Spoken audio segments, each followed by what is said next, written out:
Hey there, my name's Mark McCartney and welcome to the What is a Good Life podcast. Over the last 2 years, I've interviewed over 150 people around this question, not to provide you with the universal answer, but to help you find and define your own answer to this question. While I'm also trying to share with you what I perceive to be more genuine expressions of the human experience. On the 18th episode of the What is a Good Life podcast, I'm joined by Hannah Genton, who is a co-founder at CGL LLP, a speaker on innovation in the law and work models for mental health, and also a death doula. I contacted Hannah for this conversation after reading an amazing viral post of hers from a few years back in which she really authentically depicted the struggle of juggling a big law career and raising a baby. This experience proved to be the inspiration for establishing her own law firm with her co-founder that accommodated other approaches to working in this industry. Just to share a quote from the post with you, it said, "I had the sense that work should adapt to life, not the other way around." In this episode, we discuss Hannah's approach to developing more authenticity in her life and truly living by her values, setting up her law firm, her self-reflection practices and how they've affected her approach to life, her experiences of working with the dying, and what she is learning from parenting and her kids with regards to play, curiosity, and letting go of fixed plans and outcomes. Hannah provides an excellent example of how somebody not only identifies their values, but also truly lives by their values, and about how someone is consciously constructing their life from the perspective of her values. So I took a lot from this conversation, and I'm sure you will too. And if you enjoy this conversation, please like, share, and subscribe, as I'd greatly appreciate your support at this stage of my podcasting journey. So without further ado, the 18th episode of the What is a Good Life podcast. So Hannah, thank you very, very much for joining me today on the What is a Good Life podcast. As I mentioned in our brief chat before there, I came looking for someone with the experience in being a death doula, and then I found your amazing story of setting up your own law firm and the reasons and the motivations as to why you did it. So I just thought you'd be a really interesting person to interview under the question of what is a good life. Thank you, Mark. I'm very happy to be here. When I got your inquiry about being on the show, I started researching the work that you're doing, and I have to say I was moved by it. It's really refreshing to have folks asking these questions, and it's something important that we reflect on now, not at the end of our life when we are, here living it. So I just appreciate the work that you're doing, and it's an honor to be here. Oh, thank you very much. Hannah, the first question, as I tend to have, is there a question you're trying to answer as you move through life? Yes, I think there are multiple and different chapters of my life. I have different things that I reflect on. One that is always with me is how I can live more authentically. As you mentioned, the work with doing work with the dying as a death doula, I've learned a lot from so many people about this feeling, this common shared feeling of regret that people have at the end of their life. And it's not necessarily, oh, I wish I would have bought that house, or I wish I would have, taken that job. It's more, I wish I would have been more true to myself and lived my life in greater alignment with my own values. And that's, I think, this is just for me and what I think a good life is. Everyone has their Yeah. own definition. But for me, it really is that living in alignment with your values, because it's real. It's true. It protects you from that regret because you're living in a way that is aligned with what you find important. And that changes, I think, as well. And so I think I'm constantly recycling that question, because what my values are now, what's important to me now, are very different than what they were when I was in my 20s. And they'll likely be different, in the future. And so kind of constantly doing that self-awareness and self-reflection is something that I think about often. There's lots in that. First of all, I love this idea of truly knowing your own values, and that being the driver to experiencing maybe more authenticity in your life. But then, as you kind of touched on as well, this sense of how that will lead to a life of like lacking in regret. Yeah, definitely. I think a lot of times something that helps me in decision making, in terms of, there's always this question, right? Are we on the right path? Like there's this one path, we're supposed to find our purpose, we're supposed to be on that path, and it's kind of black and white like that. And I don't feel that's a way that everyone needs to live their life. That might be helpful for some. But one of the things I like to think of in decision making, in how I'm showing up for the day, is I kind of see my 80-year-old self and she's here, and I see my 8-year-old self and she's here. And those are the first kind of people that I ask for their perspective. How will I feel when I'm 80 if I choose to make this decision? And wait, what does my 8-year-old self think about this as well? And just getting that balance, those I think are just stages of life that I found a lot of insight from, and have not made a lot of decisions that on paper seemed like the decision to make or what society was telling me to do. And that I think helps me make sure that I am in alignment and aware of my values. It's a constant refining process. That's already something I'll take from this conversation. I love the idea of my 8-year-old self and my 80-year-old self, and kind of a symposium or a consortium of getting the right choice. In terms of just this sense you were saying there of making choices, and like, can you give me kind of some examples where you've come up with you've consulted your 8-year-old self and your 80-year-old self, and maybe you've come up with some choices that wouldn't have been, let's say, typically expected in wider society? Yeah, I think CGL and the founding of the firm really came from that place. I was working in a big law firm in Silicon Valley, and I had my first son, and I wasn't able to be the mother that I wanted to be and the attorney that I wanted to be in that environment. And recognizing this was just a short time that I would need to be so physically present with my son. Obviously, you're present the entire time of your child's life, but physically I needed to be there more for him. He was a baby.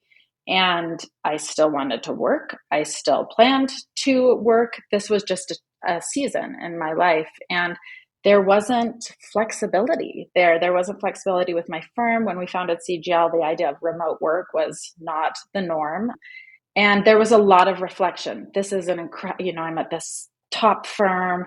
I'm working with the top startups, venture capitalists. I have made it to this place professionally. And having to make that decision of, but how am I going to feel when I'm 80 about this? And for me, actually, motherhood was a big prompter, because I had this reflection of, how am I going to tell my son? I want him to go do whatever makes him happy, whatever he feels inspired. I want him to live a good life. How am I going to tell him to do those things if I commit to working in an environment that doesn't suit me, that doesn't align with my values? I mean, there's just hypocrisy in that. So really, it was just this external gift of my child that forced me into authenticity to make that decision. So I guess he's not one of my 8 or 80-year-old self counsel, but my kids are big counsel too, in terms of leading by example. But this is a lovely question again, though. Like, it's almost like this future position, and looking back and seeing how you could justify a position, and not just kind of getting caught up in the moment of doing what you see as almost like by society standards, the conventional wisdom in a certain situation. Exactly. I mean, my 80-year-old self would look at that decision and say, and which is why I made it, you will never regret spending these precious limited years with your child, with your baby, and having that flexibility. And I also think there was kind of some inspiration from her, in the sense that you can also change the norm. If it's not working for you, it's probably not working for a lot of people. Why don't you just create what would work, better for you, and integrate more into your life? And so there was also I thought of that version of myself, and she would be inspired by making those decisions, and there wouldn't be regret there, because the big job, the big career, it's always there. It's always there. If I just, had decided to go back in to the big law world, that would always be available to me. So I think counsel from that perspective of how will I feel about this when I'm 80 or towards the end of my life really helps guide decisions. And just even on that choice, and obviously I've explained it in the intro how this came about, but like, how did you? Was that a moment where you felt like because I think people's values are usually aspirational, right? Like we get a list of 50 things and we pick these maybe 5 words that think sound nice. And I think maybe even in the corporate world, when you look at company values, there's a kind of a similar process there as well. I kind of think someone's values are when they've been kind of tested in the white heat of the moment, if you get me. Like, what do you think was it this perspective, or what allowed you to kind of to take this kind of more courageous step in breaking out from the norm?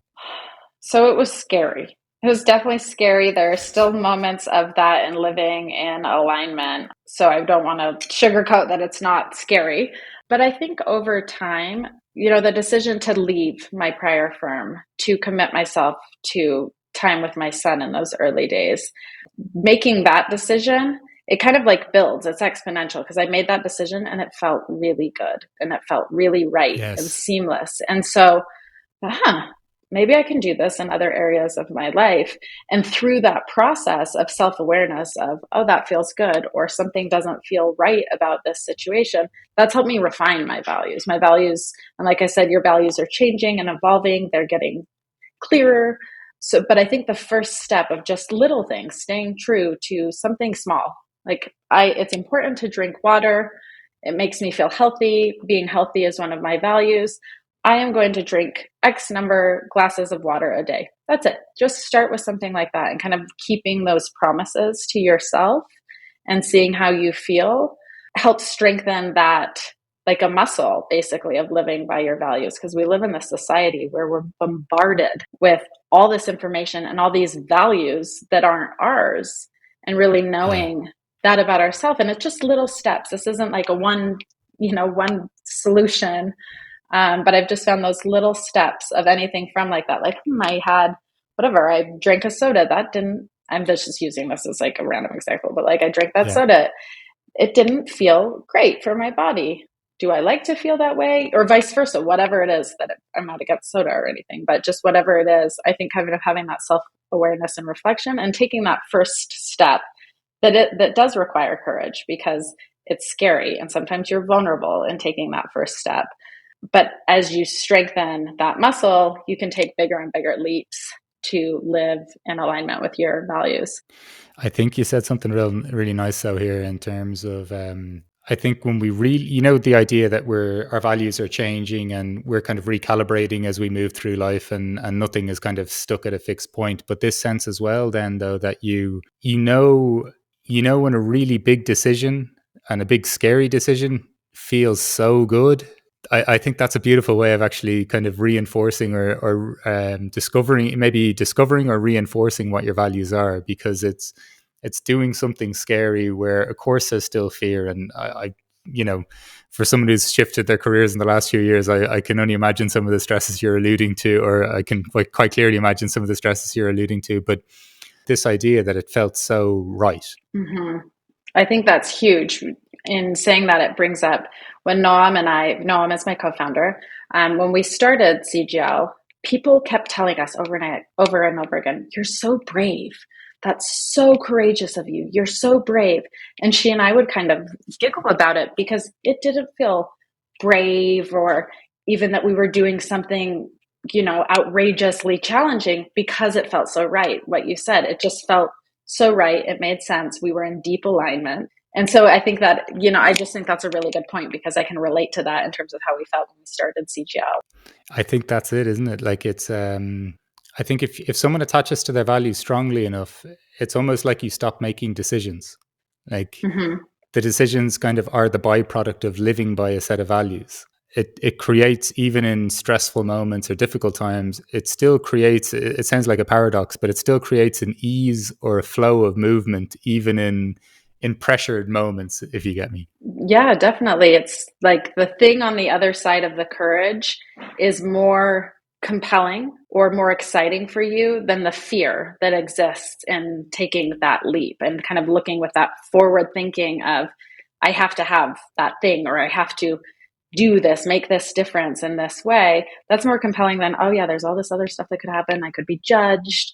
People will have their opinions, et cetera, et cetera. But the drive to do that thing or produce whatever it is overpowers that fear. And I think that that's really what courage in many ways is. Yeah, absolutely. You've touched on this sense of self-reflection a few times.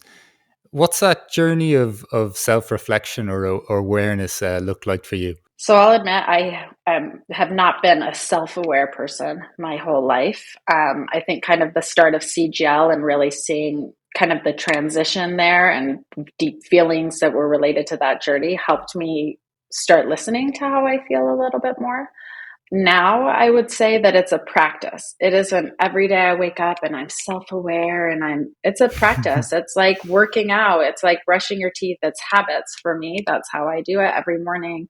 I wake up and I journal, and I journal about how I'm feeling. And then it usually evolves into some type of clarity. And I'll use my journal even if I have a work conversation and I have this big emotion that comes up. I'll just start free writing about it, and through no judgment, which is hard, and that takes practice learning as well, but just no judgment, writing about it. And through that process, I get a lot of clarity of, oh, I'm actually that feeling of whatever anxiety that came up, that's actually not what's going on. There's something that happened here that, that's the issue that I need to focus on. So I make it a practice, and it's something I work on every day. Through journaling has been helpful. And just, I think, being more aware with how I feel. Meditation has been tremendously helpful for me as well. Through that practice, I've been able to separate myself from these feelings and separate myself from those thoughts, so you don't get completely caught up in that. And that also, when you take that kind of observer mindset, you can be aware of, oh, each time that this happens, anger comes up for me. What is that? Why is that? What is the deeper source of this emotion that's very helpful in showing me direction? But I'm not that emotion. I'm not an angry person. So kind of those practices, I think, just taking the time to reflect is very helpful. And it's hard. There are mornings when I don't feel like journaling. And what I do is I write about the fact that I don't feel like journaling, and I don't, and then through it, it's like, oh, I might be feeling on edge, or maybe I need to rest more, or something going on. So it's just that discipline that has really helped me deepen that self-awareness practice. I love the idea, though, that even in the moments where we don't feel like journaling or reflecting, there's the interesting thing to reflect on in that moment is the resistance to reflect. Exactly. It's like sometimes when people tell me they're bored, I always think boredom is mainly like a discomfort with the present moment, because if we start to observe our mind, the chatter in it, the thoughts, the feelings, like there's a vast universe going on inside every single one of us, if we're willing to look at it. Exactly. There's so much going on. I love that one, actually, about boredom. And I have young kids, and my 5-year-old is in a phase right now where he's bored. I'm bored. Bored.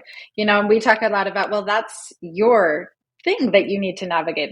Look at all the things that are going on, and you point out all the things that are happening in the present moment. There is so much to be fascinated by, but it takes that self-reflection and awareness of kind of pulling out of your emotion. You are not this emotion, pulling out of it and say, I'm experiencing boredom. What does that feel like? You can actually entertain yourself or engage yourself by reflecting on the boredom.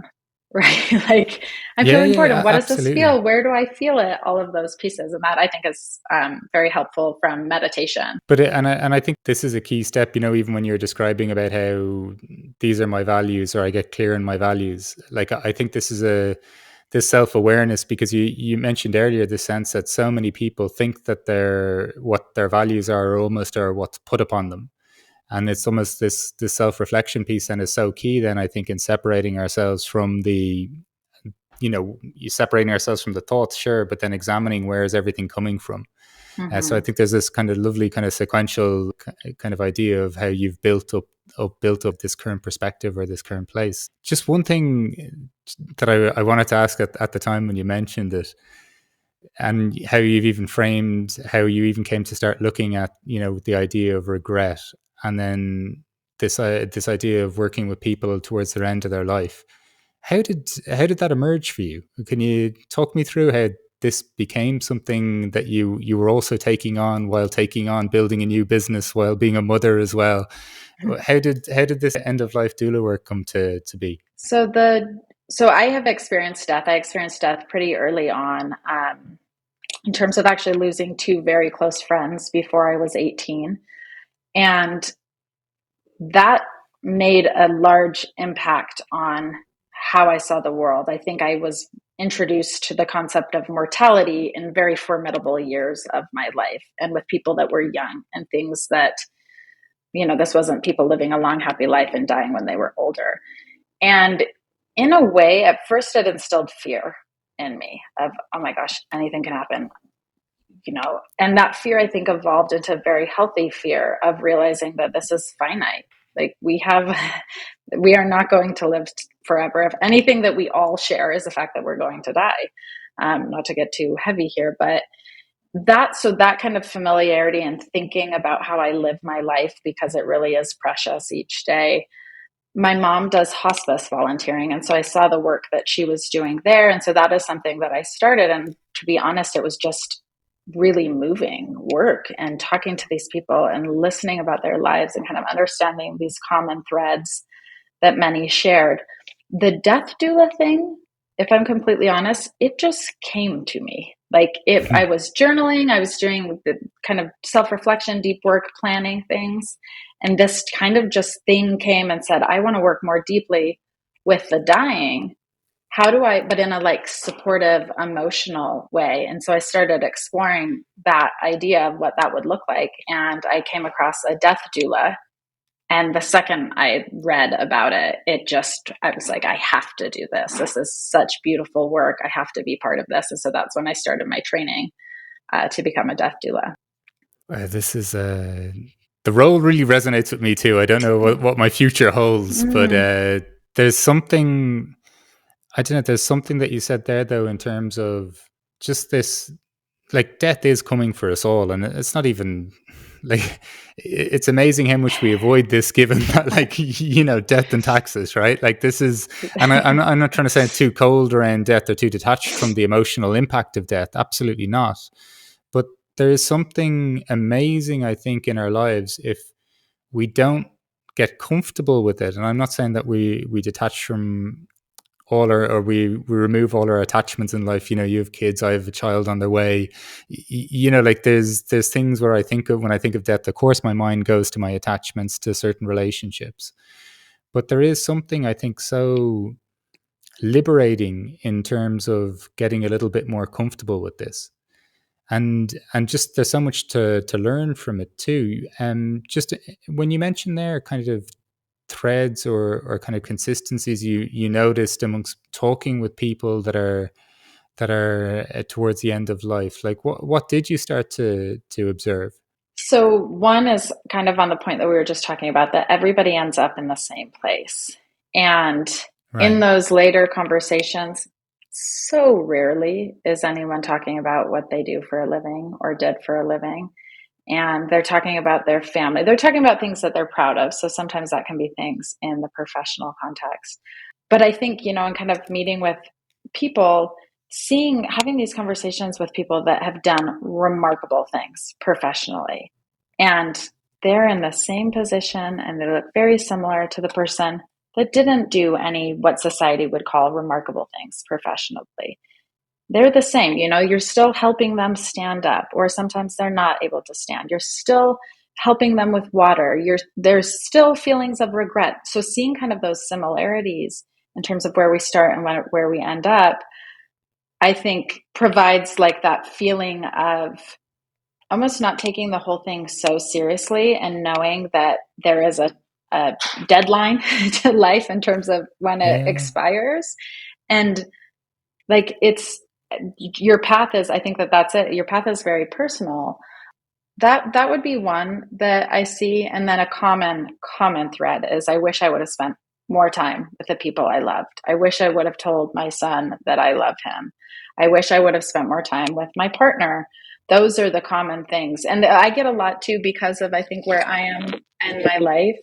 I get a lot of advice that comes, of like, be with your kids, enjoy these moments, which for me is, like I said, I have 3 little kids. There are moments where it's really intense. And I'm reminded of that, of this is just temporary, and I will miss this stage, and it will not be always so messy and chaotic. But this is that season, like enjoy the season, because it's not coming back around. So that's been really insightful from people. And I think too, one of the things that we've lost as a society here, especially in the United States, is the respecting the sacredness of death. Birth is something we celebrate here. And there are obviously very differences. Like you said, the attachment is there's so much grief associated with losing people, but it's a sacred rite of passage like birth is. And so creating more beauty around it. And because this is a tragic process, that it does involve a lot of grief, why can't we bring some beauty to it in terms of how it goes, instead of this fear behind closed doors, or a lot of that. Like, maybe we do the best we can to make this meaningful for the dying person and their family. And when I kind of was called, I think, to do this work, we were living in Costa Rica. And so I'm so excited. I found this, death doula program I'm going to do. I get all started, and then I start asking the community, okay, like, where are the dying people? Where do people go to die? And everyone looked at me like I was insane. I said, well, they go home and they're with their families, and their families handle this process. This isn't something we need, really assistance with. And we're here in the States, I'm used to, retirement homes and nursing homes. And those are the common clientele of this process. And so I think that was also really inspiring to me, of how do we talk about death? How do we handle death in our families? And like, how do we bring more meaning to something that is scary, and is very sad, but can't we also make it beautiful or meaningful?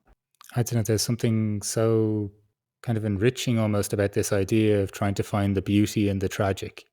And it's such a nice kind of idea to take through anything that life is kind of throwing at us. And, you're even kind of reflecting on meaning here as well, like in terms of, knowing what brings me meaning, knowing what is meaningful, and then almost this connection with beauty and pain. Like it sounds like a paradox, but I think the more we pay attention to our lives, there's sometimes, no matter how self-determining we are in terms of our efforts, there's sometimes things in life that just we can't avoid. And clearly, obviously, death is the ultimate version of this.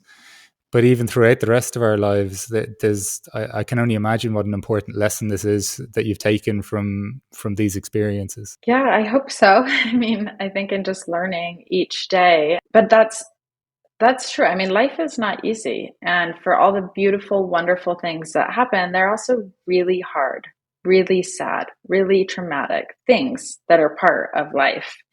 And I feel that. I've been there like every other human and had these experiences. And I feel strongly that death doesn't necessarily have to be all that. It's very sad.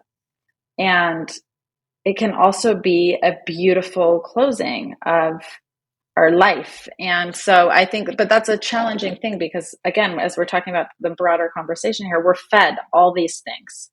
All this information comes in, death is scary. We don't want to think about death. We don't want to acknowledge the fact that we are going to pass at some point. Just this like pushing away of the only thing we're certain is going to happen. It's that always just, I don't know. That was, kind of the social world, outside things coming in that didn't align with me. I thought, I don't believe that. And why not use this fact as a way to inspire how we live our lives in a way that's meaningful to us, in a way that makes positive impact on others. I find it as a great clarifier and a great tool, understanding the fact that this is certainly going to happen and that my time here is limited. It's a great motivator, not out of fear, but just out of the fact that, wow, I'm fortunate enough to be alive today. Why don't I make it the best I can, or contribute in a way that has meaning? And I know you mentioned this experience where, sadly you were confronted with death at an earlier age, or at a time or with friends that obviously that's not the expected experience, whatever, when we're a little bit older and when maybe we lose a grandparent.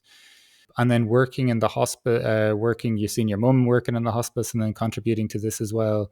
Did was this something that you had to get used to, or was this something that I know you mentioned when you actually then went and were seeking death doulas, that it felt like it found you and there was something very kind of natural or symbiotic to it.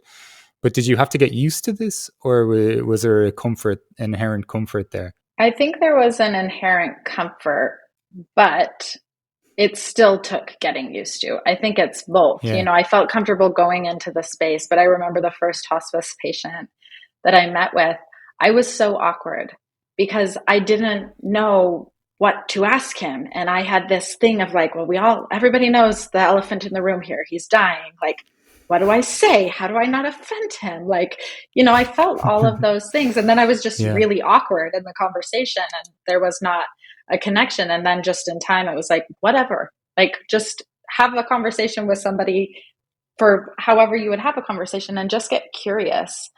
But that took learning. And there are still times as well, depending upon what people are going through, that it can be uncomfortable. You don't know this person very well, and they're in one of the most significant seasons of their life, and you're coming in, Yeah. So that's where I find I lean on curiosity. I lean on listening and just learning and saying, how can I get to know this person better? How can I learn more about what matters to them? And just really focusing on creating the space for them to share whatever they feel is important to share. Yeah. Once again, like I think there's such lessons in that just for a general day-to-day engagements, right? Like you don't always have to say something. You can just create the space for whatever needs to emerge. It will emerge. Mm-hmm. You mentioned when I asked you kind of what question are you trying to answer as you move through life, and this idea of authenticity kind of came up as well as part of your answer. It seems so interesting that it almost seems like this would almost be the most authentic space that you could meet somebody in if you're both present in that moment when there is an awareness that somebody is dying. Yes, exactly. It all comes out on the table. And oftentimes too, sometimes family members are present, but oftentimes you're alone with the person. And I've heard things and stories about, people that have been married but were in love with someone else their whole life, and they'll have I mean, it's all out on the table at that point.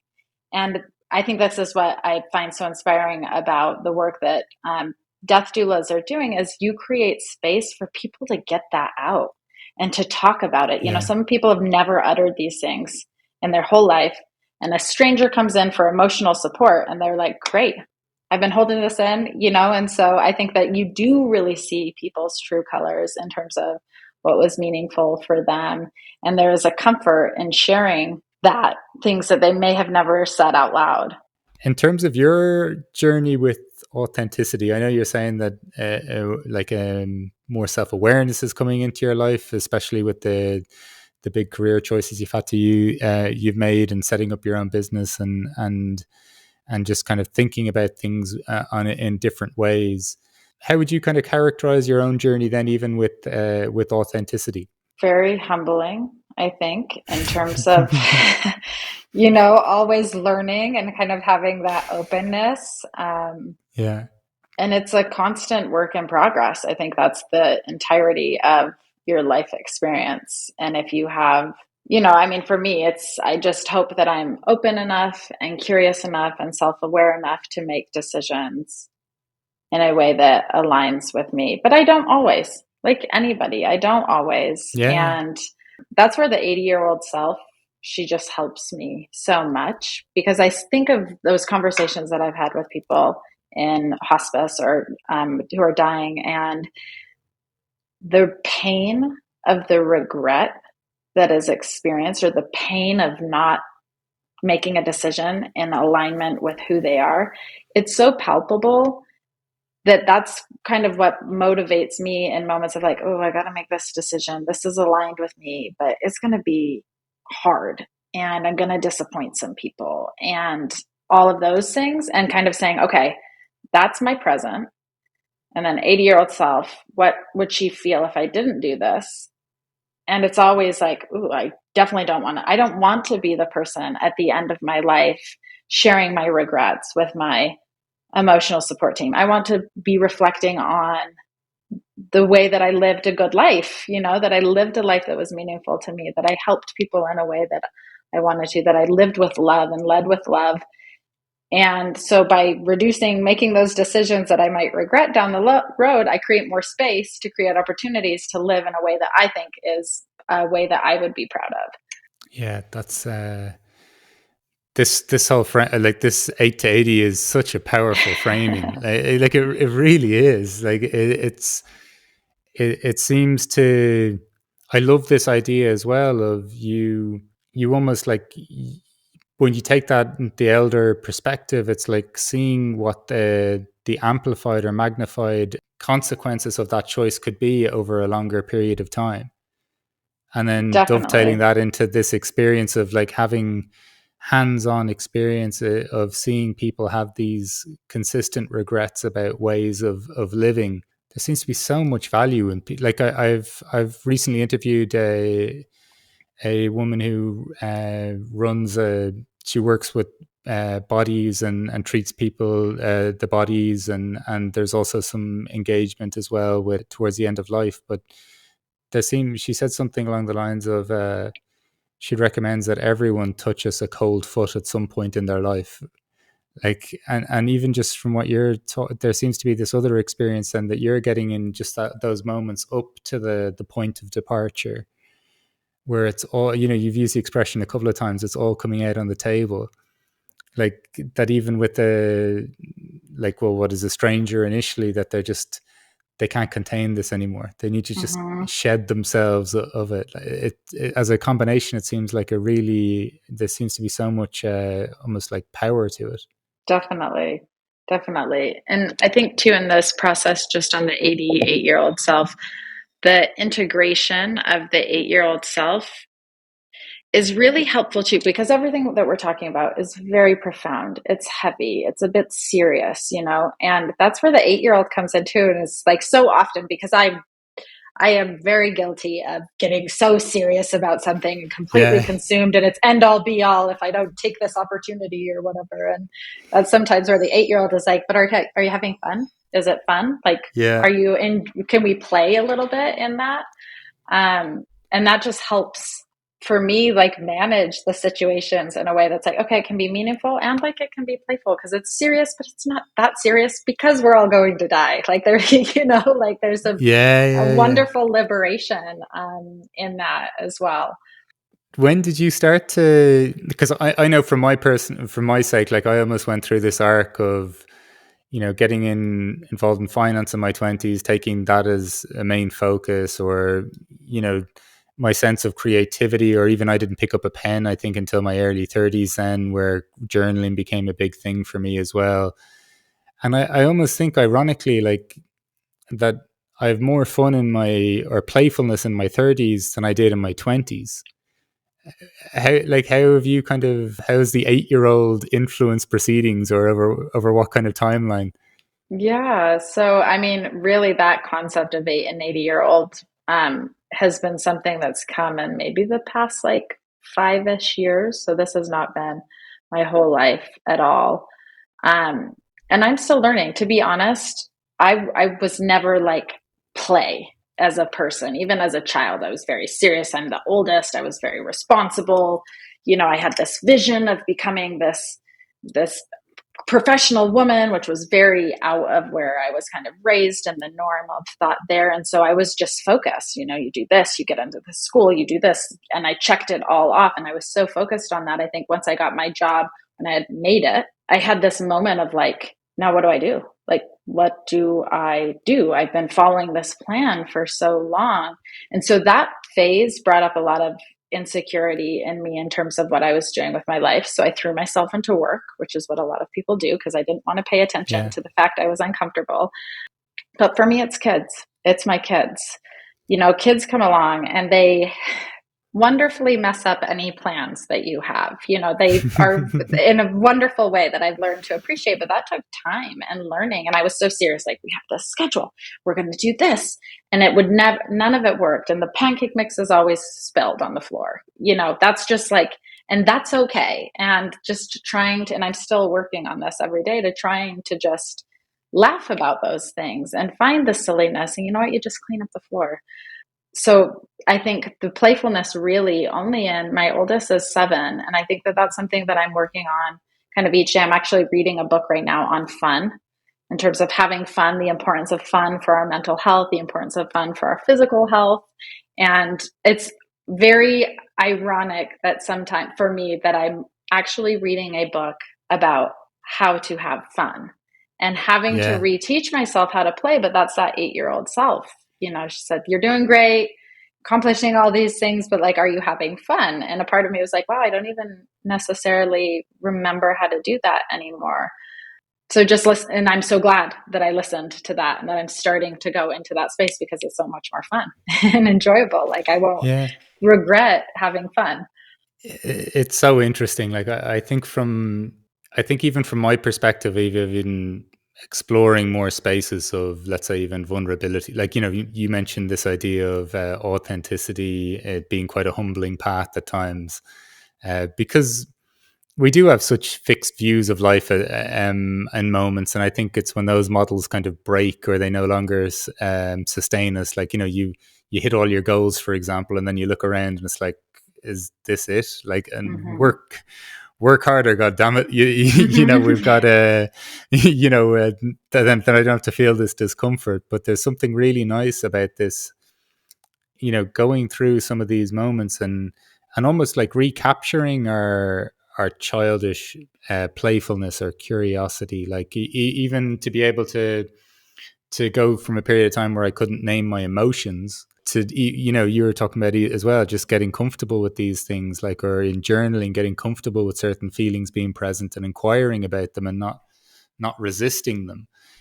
I think there's like this beautiful, like, bookending your perspectives with me in my present moment, me, my older self, my younger self, and then this awareness that you're talking about too of knowing that you're going to have to recalibrate. Like there's this is constantly changing, and then even some of the things you're saying in terms of the things you've learned from tending to the dying is just the like the nuggets of wisdom then of like, just, I know children are chaotic, but this kind of sense of awareness that you're trying to bring to that as well. Like, and we don't have to sugarcoat everything, right? Like we don't have to say that or silver line everything and always say everything is wonderful. But this idea again of like trying to find the joy or the playfulness in something that may be irritating us in the moment.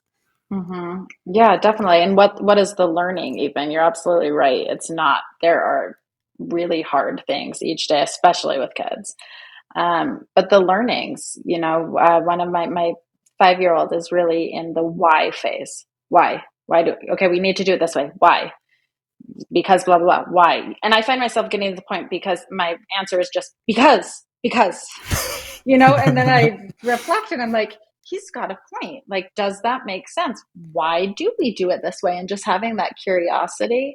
You don't have to have children, I think, but just exposing yourself to children can be really helpful. They're great teachers if you can get out of all of the conditioning that you have of how things are supposed to be, because they're seeing the world afresh.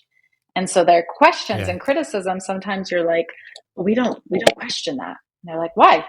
Why do we do it this way? It helps you look at every single thing you're doing and reflect on, does this actually make the most sense? And so often too, that I've been so humbled in parenting because I'll have this rule that I have created. This is the rule and this is how things are done. And then they'll poke and they'll be like, why? Why? And I'll get to that point where it's just because, and I have this reflection of, actually, that doesn't make any sense. Like, scratch that. Sorry, I made a mistake. I've learned something. Like, forget that rule. That doesn't make any sense. And we won't use that in our family or raising kids. And it's just been, I find that so rewarding because I've been working and living with adults and professionals, and we're all kind of thinking very similar things. And there's this common unspoken code of how we do things. And my kids just keep teaching me so many things of like, oh, that doesn't make sense. Or thank you for that fresh perspective. Like I have deep respect for my kids in terms of their perspectives and their opinions. I don't let them run wild and all of that, but they have something to teach me with a fresh set of eyes. It's like getting that advisor for your company that thinks of things really differently and can really challenge the way that you're thinking or strengthen the way that you're thinking and help you really find your values and what's meaningful to you. So I don't know why I went on a tangent about my kids. I love my kids. No, this there's no tangent here whatsoever. Usually when people say they're going on a tangent, I'm always like, welcome to my world. No, but this is I think that's really insightful though, because in trying to even go from the idea of authenticity, to the idea of the authenticity of someone on their deathbed, but also then the authenticity of a child and their curiosity. And there's something to integrate from both perspectives. And just even when you mentioned the idea of humility with authenticity, I think it is literally that, right? Like it's being able to hear either contradictory information or information that may even like jar with us, or questions that may jar with us, but it still can reveal something. And I think I don't know. To me, that just sounds like that's the and you use the term "fresh set of eyes." Like it's almost it's in the beginner's mind. Like it's that capacity. Like so, I think I don't know. It's a wonderful way of like incorporating more perspectives in our lives. Definitely. Just over the course of the conversation, I must say I thought I was almost going to be talking to you more even about like your experience of going through with your company, because I mentioned even some posts that I'd read of yours, which I just found like stunning in terms of like just the wisdom that you distilled from your experience in that. But the conversation has gone in this different direction, even maybe from what I was anticipating. And there's like this really lovely perspective, I think, of, you've talked about values and authenticity at the start. You've also talked about, the idea that the humility of knowing that it will change.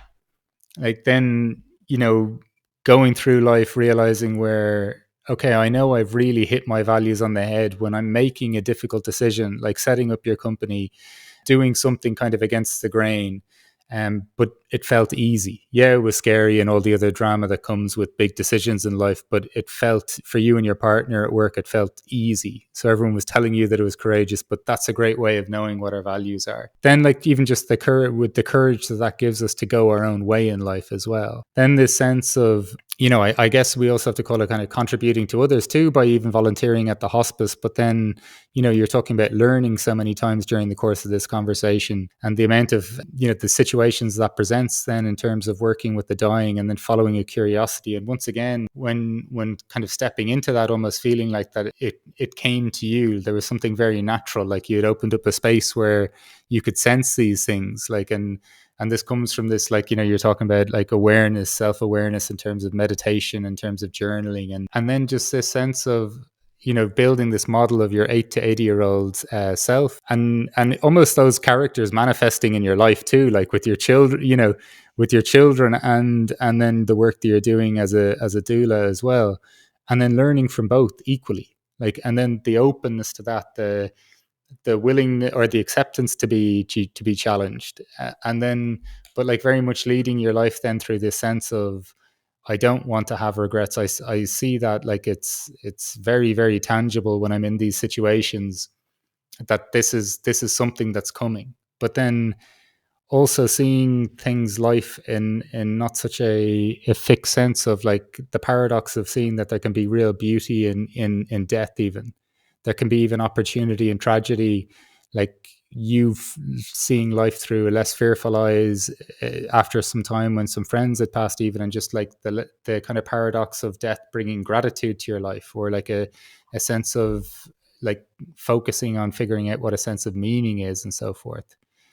So just given that we've covered you've covered so much in this conversation in terms of giving us, I guess, a sense of an insight into what's important to you in life, and of course, it goes without saying, family, given the choices that you've made from your career, and prioritizing time with your children, but then also doing your career your way. What would you say to the question of what is a good life for you, Hannah? I mean, I think that it's that, living in alignment with your values, finding the things that bring you joy and making time for them, not doing them when you have time, making time for the things that provide you joy or fulfillment, purpose, those things and that can be anything from exercising to, profound impact work in the world. I think that if you've lived true to yourself authentically and lived in alignment with your values and what's meaningful to you, if I did that, I would feel that I'd lived a good life. I would feel comfortable that I lived a good life. Yeah, look, your views resonate almost 100% with mine in terms of, I think that values piece is just so essential. and to truly knowing what are your values, like your personal values, not what anyone else is telling you them to be. So I think from the outside looking in anyway, Hannah, based on the life choices that you're making and the ownership you're taking and the changes that you're seeing through in your own life and the meaning that you're deriving from your own life, it seems like it's serving you pretty well. Thank you. Thank you for saying that. Well, Anna, look, thank you so much for joining me on the What is a Good Life podcast. I've really enjoyed it. I've definitely learnt a lot, and definitely I'll be stealing this 8 to 80 from you for sure. Wonderful. Thank you so much for having me here. I really enjoyed this conversation. And like I said, I'm a big fan of what you're doing. So thank you again for the opportunity.